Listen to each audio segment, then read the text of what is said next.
Eskiden ilkokul 3. sınıftan başlayan bir LoL oynama bağımlılığım vardı. Ve bu bağımlılıkta her oyun kaybettiğimde ya da her birisi beni sinirlendirdiğinde oturur ağlardım. Ama sadece oturup ağlamazdım, aynı zamanda küfreder, bağırır, sağa solu yumruklamaya çalışırdım.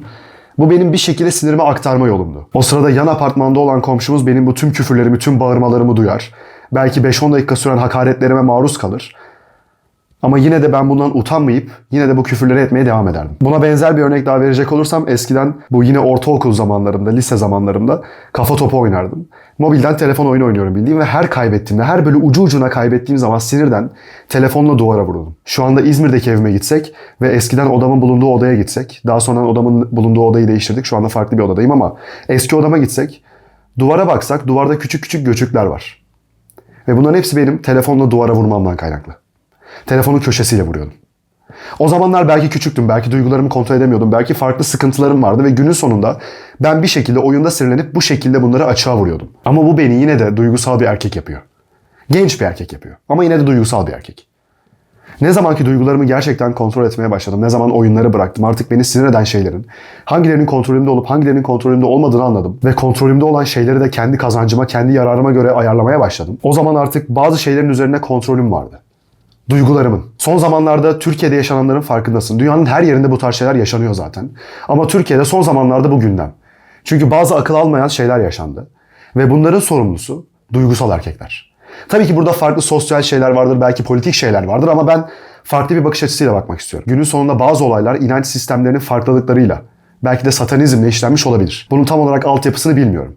Ancak özellikle bu taciz olayları, tecavüz olayları %100 duygusal erkekler tarafından çıkıyor. Duygusal erkek sadece ağlayan, zayıflık gösteren erkek değildir. Duygusal erkekler aynı zamanda öfkelidir de. Duygusal erkekler bu öfkesini kontrol edemez. Duygusal erkeklerin bastırılamayan bir cinsel isteği vardır. Bastırılamayan demeyeceğim, kendilerini bastıramadığı. Bastırılabilir ama bastırmayı bilmiyorlar. Toplumda yaşanan çoğu şey bu duygusal erkekler yüzünden yaşanıyor. Bu sadece taciz, tecavüz olmak zorunda değil. Ülkeler arasında yaşanan bazı politik şeyler bile ülkeleri kontrol eden öfkeli erkekler yüzünden yaşanıyor. Ben burada sadece bunu erkeklere suç olarak atmıyorum. Ama erkekler olarak bazı şeyleri çok güzel bir şekilde inşa edebilme ama aynı şekilde yıkabilme gücümüz de var. O yüzden zaten gece sokakta bir kadın yürümek istediği zaman rahat bir şekilde yürüyemiyor. Çünkü ya bir erkek gelirse ona zarar verirse. Ve bu erkek emin ol, duyguları üzerinde kontrol sahibi olan bir erkek olmayacak. Duygusal bir erkek olacak. Kendi içgüdüleriyle hareket eden bir erkek olacak. Sonuçta bir şeyi istediği zaman mantık çerçevesinde düşünebilen bir erkekten bir kadın niye korksun? Sonuçta bir kadına zarar verdiği zaman kendisi de zarar görebilir. En basitinden karşısındaki kadın zarar görebilir. Ve bunun hem kendisine hem de karşısındakine yararı olmadığını fark edince bir erkek bir şey yapmaz.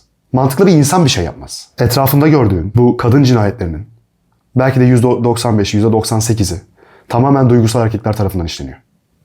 Bazılarının farklı olayları vardır, farklı sebepleri vardır. Ama neredeyse tamamı duygusal erkeklerin suçu. Ve bunu da tamamen duygularının farkında olarak. Ben şu anda öfkeliyim. Öfkelenmeyen erkek demiyorum bak. Herkes öfkelenir. Ben de öfkeleniyorum. Öfkelenmeyen erkek demiyorum. Öfkelenip ben şu anda öfkeliyim ve bunu kontrol edeceğim. Mantık çerçevesinde yine de bir şeyler yapmayı deneyeceğim. Ben İzmir'de doğdum büyüdüm. Ve bizim İzmir'de Karşıyaka ve Göztepe olarak 2 tane inanılmaz rekabetçi ve zaman zaman birbirine düşman takımımız var. Ben Karşıyaka maçı olduğu zaman Karşıyaka'ya gitmeye korkuyordum. Çünkü ben Göztepe tarafında oturuyorum. Ve bana zarar verirler mi? Bir şey olur mu? Ya da bu 100. yıl kutlamaları zamanında Eskişehir'deydim. Arkadaşımla beraber dışarı çıkacaktık. Arkadaşım Fenerbahçe formasını giydi. O an onu bulmuştu. Ve dedi ki ben bununla dışarı çıkarsam Eskişehirsporlar beni yok eder. O yüzden benim bu formayı çıkartmam lazım. Çocuk onu çıkardı, üstüne başka bir tişört giydi.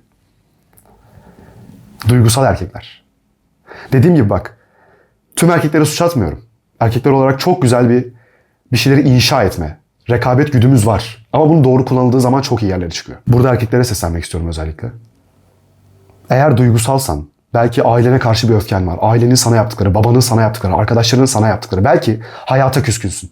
Bir şeylerden korkuyorsun, bir şeylere öfkelisin. Bunu belli etmek istiyorsun. Ben küçükken babama şu tarz cümle kurduğumu hatırlıyorum. Çok netim. Baba ben çok öfkeliyim. Ve bu öfkemi şu anda alsak, yol yapsak İstanbul'a köprü olur. O zamanki çocuk aklımda böyle bir şey düşünmüşüm. Artık öfkeyi nasıl köprüye çeviriyorum ve İstanbul'a gidiyor bilmiyorum ama öfkemin ne kadar fazla olduğunu bu şekilde belli etmek istemiştim. Çünkü benim küçükken annemle babam çok fazla tartışıyordu. Ve ben bu konudan dolayı çok öfkeliydim. İkisine de. Çünkü çocuk olarak bu tartışmaların önlenebilecek olduğunu farkındaydım. Ama bir şekilde büyüdükçe Bir erkek olarak çok iyi şeyler yapabileceğimin farkına vardım. Futbol fanatiği olmadım. Siyasi parti fanatiği olmadım. Günün sonunda bir kadın bana zarar verdiği zaman ya da sevgilim başka bir erkekle yakınlaştığı zaman, kısacası beni aldattığı zaman bir anda öfkelenip seni öldürürüm, şöyle yaparım, böyle şey yaparım, hiçbir şey demedim.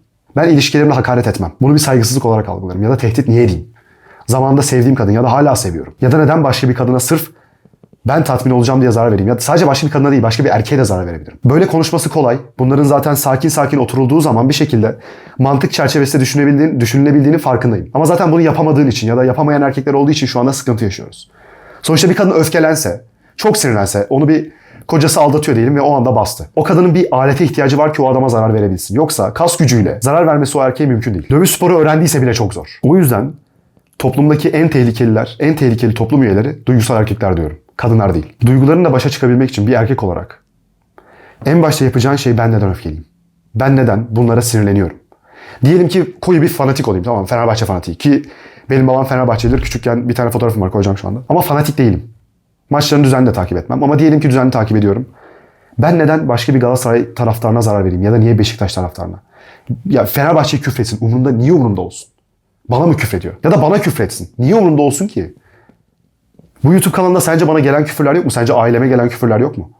Yorumlarda görmeyebilirsin çünkü YouTube küfürleri otomatik olarak eliyor zaten. Ama ben gidip arada sırada bakıyorum neler var. Gizlenmiş yorumlar. İnsanlar ne diyor? Nasıl öfkeleri var? Ben gidip sence yorumlarda şey mi yazıyorum? İşte seni bulurum, şöyle yaparım, böyle yaparım. Sen nasıl bana... Yo. Kendi öfkesini bana yansıtıyor.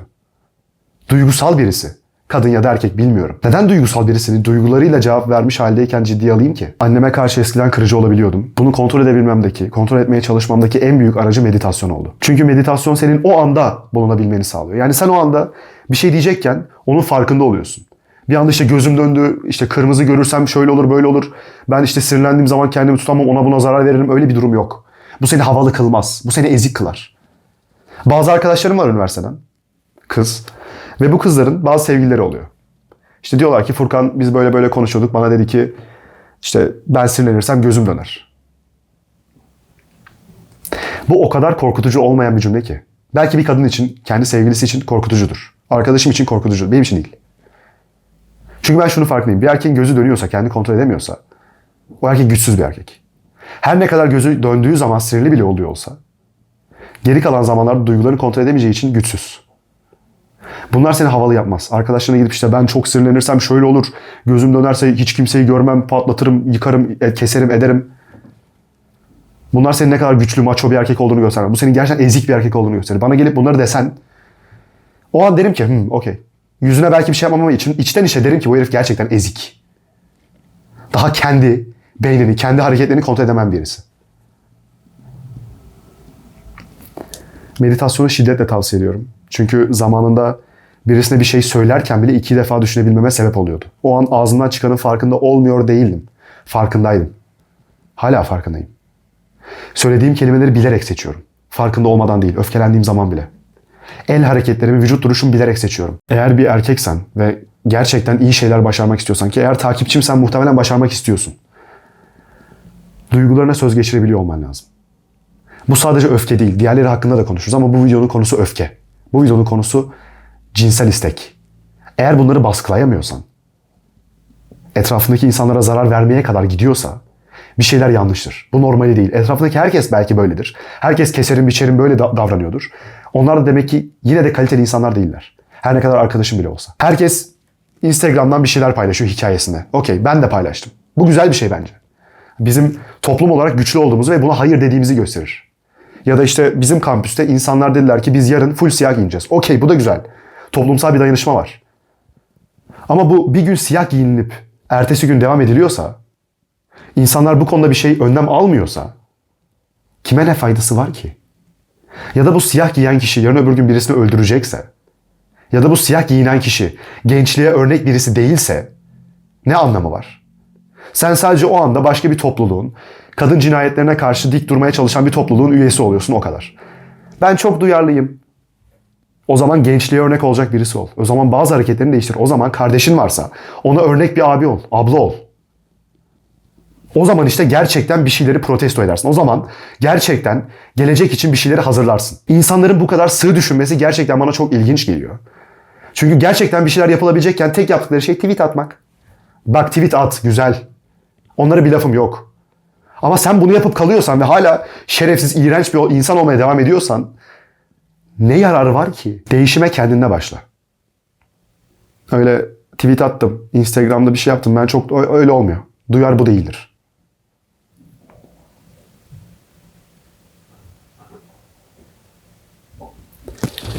En kötü anında bile en iyi hamleni yap. Ki en kötü anın eğer öfkeli olmaksa en iyi hamlen öfkeni dizginlemektir. Ya da içinde bir istek varsa, bir şehvet varsa en iyi hamlen muhtemelen onu dizginlemek olacaktır. Bir kadına zarar vermektense, bir insana zarar vermektense, bir çocuğa zarar vermektense. Sonraki videoda görüşmek üzere.